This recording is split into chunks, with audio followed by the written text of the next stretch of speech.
You have the initial intrusive thought, and that is something outside of your agency and control, right? The thought pops up. What if this, or some image pops up, or the thought, what if I do this, or that's, whatever the thought is, that is outside your agency and control. That is the intrusive thought. That is the obsession.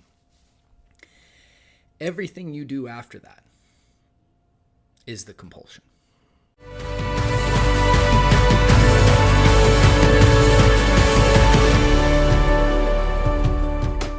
All right. Hey, my friends. Today, I want to talk about some of the top mental compulsions that I see that keep people stuck in the OCD and anxiety loop. And so today is really a follow-up of our episode that we put out earlier this week on pure OCD. Now, in that episode, I clearly explained that I don't believe in pure OCD. I don't even believe in OCD as a, quote, disorder, because it's a loop that we get stuck in, and the loop itself is what creates disorder, but the loop can be dissolved, it can be broken, it can be overcome. And so it's not something that you have as much as it's something that you're perpetuating. Now, initially when you hear that, you might get defensive, you might get reactive to that. And just notice if you get reactive to it, because it feels nice sometimes to be able to just not take any ownership or responsibility and say, this is something that I have and I'm just unfortunate and I'm unlucky. And if you subscribe to that narrative and that feels right to you and it feels true to you, then this video and basically this platform is not going to be something that you really align with. However, if you're someone who's like, well, no, this is something that I'm experiencing and I need to take my role in this seriously in healing, and therefore I need to figure out what it is I'm doing that's perpetuating this loop. And then I need to take responsibility and make changes for that. Because when you understand that the loop basically works like this, it works that I have these emotions that I don't know what to do with. So I suppress and resist, or repress and escape and avoid. And then from there, I project into my mind these thoughts and these themes, and I resist both thought and emotion. And because of that resistance, this pressure builds. And because of that pressure, I do these behaviors to relieve the pressure. Now, this isn't something you consciously chose, but this is a pattern that's been going on. And as I do more compulsions, it creates a little relief. It also reinforces the theme. And then once it reinforces the theme, my mind creates more of those thoughts because they're they're basically self-breeding, thought is. And so then I resist more thought, I resist more emotion, I do more compulsions, and the loop just begins to spiral and spiral and spiral and spiral. And the more time that you spend in that loop, the more disorder it creates in your life. And that's what I believe the problem of OCD is, if I had to summarize it pretty succinctly. Now, like I mentioned in the last video with pure OCD, one of the things that a lot of people do to keep the loop going without really realizing it is a bunch of mental behaviors. In fact, if I really had to take a guesstimate, I would say 80 to 90% of most people's compulsions are just mental. They're the mental behaviors that you're engaging in a reactionary way to the intrusive thought that initially pops up. And because it's done in the mind, or it's done in the person's head, they're harder to detect, number one. And so most therapists will never even talk to you about this, I've learned, right? You know what I mean? When they'll say, oh, well, you didn't do any physical behaviors like washing, so you didn't do any compulsions. It's like, no, the first thing that I think most therapists or coaches or anyone intervening with OCD needs to really understand is mental compulsions. Because like I said, that's probably 80 to 90%. Hence why I emphasize so much on the AAA response, because that's the first thing that we really look to address with people is the mental compulsions. So in this episode, I want to just talk about and really shine light on kind of five of the top mental behaviors that I see people engage in. Now, here's one of the tricky things. It's not really tricky, but it's just kind of nuanced, I should say. You have the initial intrusive thought, and that is something outside of your agency and control, right? The thought pops up. What if this, or some image pops up, or the thought, what if I do this, or that's, whatever the thought is.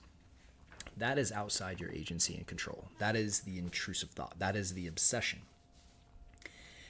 Everything you do after that is the compulsion. So just because you you know, mentally ruminate, for instance, about it, what a lot of people do is they'll use this language and say like, oh, I'm obsessing about it. And they'll lump everything into the obsession category, foregoing the idea of, no, there's not really this idea of I'm obsessing. There is what I'm doing with the obsession, if we're being, staying true to this language. And when someone says I'm obsessing about something, they often believe they don't have agency over it or control over it or can do anything about it. But this is really where, in order to recover, you have to really take responsibility over the things that you have agency over and really own that. Because when you do that and you take responsibility, you empower yourself. See, I think a lot of people that have been dealing with this for very long periods of time have received very disempowering beliefs and stories and ideas that prevent them from achieving what is very achievable. And that's one of my missions here, with what I do, is to be able to kind of challenge the narrative here. And yeah, sure, some people may not like that challenging of the narrative, and that's okay if you don't. Right? It's okay. But if it rings true to you and it actually feels right inside, then I want you to pay attention to it. Because there's this intuitive sense, I think, in most people struggling with OCD and anxiety, that we're not really living how we're designed to live. That living in fear and worrying and ruminating and analyzing and spending all this time just in our minds, like really just prisoners of our own minds, is not how we're actually designed to live. We're actually not designed to just sit and suffer. And that healing is available. And there's this intuitive calling to that, hence why we pursue it. Hence probably why you're watching this episode. There's a part of you that knows healing and living in a completely different way is available. And you're just trying to figure out how to do that. And if you believe that, then what you start to do is to take more agency and responsibility over this process. And you stop allowing people to tell you things that would limit or prevent you from getting there. So, for instance, if someone told me, hey, Matt, this is something you're just going to have the rest of your life, and you're going to have to learn to cope and manage it, I would just simply thank them for their opinion on that. It's like, yeah, that's a really interesting opinion. Thank you. And instantly that person wouldn't be part of my team. Does it mean that like I'm human and I'm going to have thoughts and emotions? Sure. That's human. That's not a disease. That's nothing you have to cope with. That's just being human. Right? When you get to higher planes of consciousness, like I alluded to it's like having thoughts and emotions is not anything. You know what I mean? It's just a normal part of human experience, but it's the state you're bringing into that. So with all that said, let's talk about kind of the 5 top mental compulsions that I see people engage in that often keep them stuck. So the first one is rumination. Now I talk a lot about rumination. Rumination derives from the term rumit, right? And it's what cows do when they eat. So, the cow will eat grass and then swallow it and then throw it back up and chew on it and swallow it and throw it back up. And that's to rumit. And that's basically what you're doing with thought. You're like, oh, the thought happens and I just chew on it and then I throw it back up in my mouth and chew on it again. You know what I mean? And like, that's what rumination is. You're just, think of it. I'm just pondering. I'm chewing. I'm just going over the same thought again and again and again and again and again. Okay? That's what rumination is. That's a compulsion that you do in response or reaction to the initial intrusive thought. So you might have the intrusive thought, and all the rumination that you engage in is what perpetuates it and keeps the loops going. So the next one is mental checking. Mental checking is when you secretly check to see if the thoughts that you don't want or the feelings you don't want are there or not there. And the interesting thing is, even when they're not there, you get worried about whether or not they're going to come or when they're going to come. And a lot of people do this like the moment they wake up. They start their day with compulsions. They wake up and they instantly kind of scan their mind like, is it there? Am I going to have a bunch of thoughts today? You know, am I having feelings right now? Oh my gosh, right? Did I feel something in my body? That mental checking is this kind of like reactive searching, you know, for the intrusive thoughts. Now, interestingly enough, you know, kind of with the white bear effect, or the ironic process, as Dr. Daniel Wegner talks about in his book, you searching for the thought creates it. So to give a quick example on that, what I want you to do is try to see if you're having the thought of a yellow fire hydrant right now. And it's like, by checking to see if I'm thinking about a yellow fire hydrant, notice how I'm creating the thought of a yellow fire hydrant right away. And then therefore I then have it, and then I react to having it, and it creates this whole paradoxical effect. So same kind of idea right there. Mental reviewing. So this is, a lot of times we will review the past, right? And we're trying to find this answer. And notice everything I'm doing in my mind, what's it doing? It's taking me away from living my life right now. Notice how in my mind I can always be in the future or the past, but I can never be here. I can never really be with my life. So the more time you spend in your life, the more you're removing yourself. The more time you spend in your mind, the more time you're removing yourself from your life. And then mental reassurance. This is really things you repeat to yourself, or so this is kind of a combination of everything, but you're reassuring yourself that what you're experiencing is, you know, again, not bad or harmful or whatever, right? So this can be done in all sorts of ways. It can be done with repetitive prayers. It can be done by simply just telling yourself, this is OCD, this is OCD, this is OCD. That's a compulsion, right?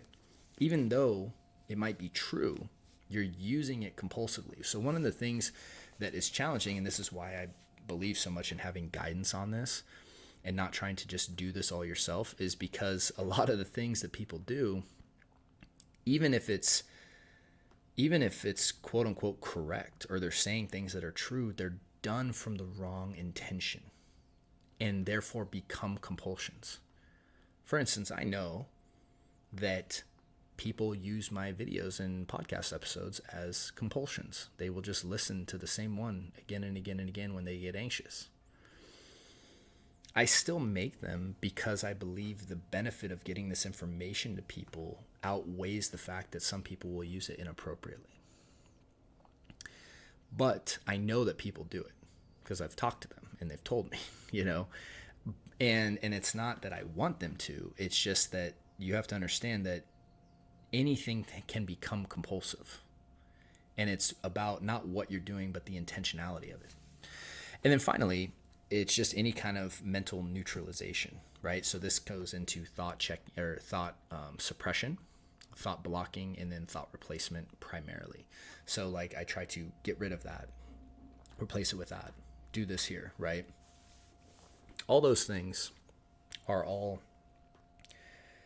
huge compulsions. And again, if you don't want OCD, in order to get a quote diagnosis from OCD, you have to have obsessions and compulsions, right? Obsessive compulsive disorder. If you don't do compulsions, you can't have OCD. Now the thing is telling people not do compulsions is not an effective strategy. It's not like you haven't thought of that. Hence why we need to integrate in the solution that indirectly removes all this, that breaks the loop. That is the real pathway. And then teaching you what to do with all of the pressure that you're avoiding by doing the compulsions. So it's not just the behavior that's the problem. It's what do you actually do with all the pressure and all the feelings and all the energy that's there once you do remove the compulsion. Because that's the real work that needs to be done. So with that, in this episode, I just wanted to kind of create a little bit of follow-up from what we did earlier this week and dive into more specific mental compulsions and and just kind of elaborate on them a bit. So I really hope that this was helpful. If you're looking for more information, please head over to restoredminds.com or check out the links in the notes, as we have some great resources for you.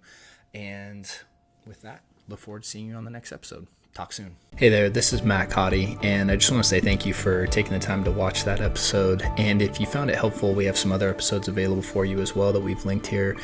And if you're looking for additional resources, I have links down in the notes, or you can head over to restoredminds.com/start to get started with some new free resources that we have available. Thanks so much, and look forward to seeing you soon.